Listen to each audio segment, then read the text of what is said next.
Why does Barbara Spector hate people like me? Let's find out.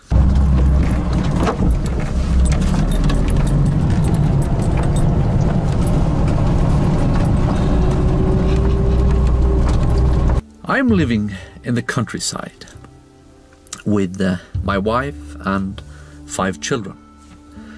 We are homeschooling our children, which means that every time the school inspectors arrive, they are very impressed because, like all homeschool children, our children are way ahead of the children in school in pretty much all subjects.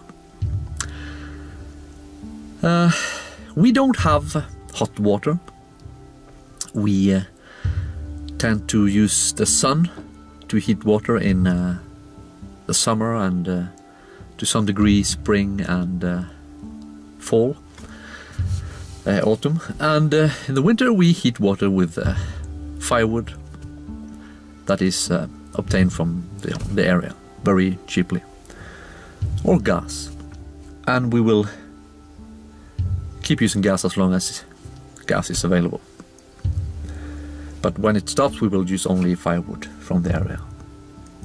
We have planted several hundred trees on our property. We have a fairly large property.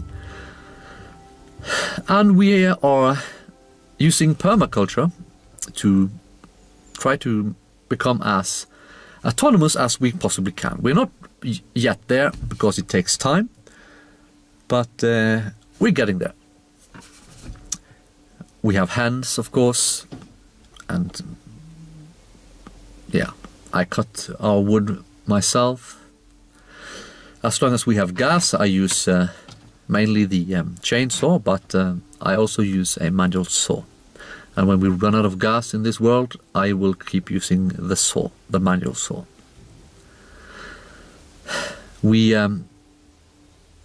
don't have public electricity. We have solar panels, so we are not, connected to the electricity web. We do have internet, but we don't have a TV. We don't have a shower. We don't have a bathroom, really. We just use a tub, a plastic tub where we wash ourselves. We don't have a dishwasher. We don't have a washing machine. We do all these things ourselves manually. And we make money, but we don't make enough money to be forced to pay income taxes, which means that we don't pay any income taxes at all, 0%. We're not poor. There's no reason to pity us. We have everything we need, but we don't pay taxes because we have 5 children, and then the bar is raised. When you have the more children you have, the more you can earn without having to pay any taxes. At least that's the rules here in France.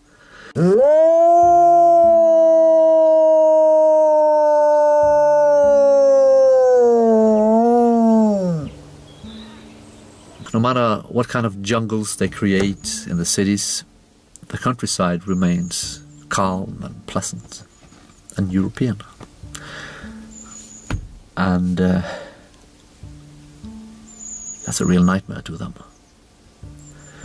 So my advice to you is to move to the countryside.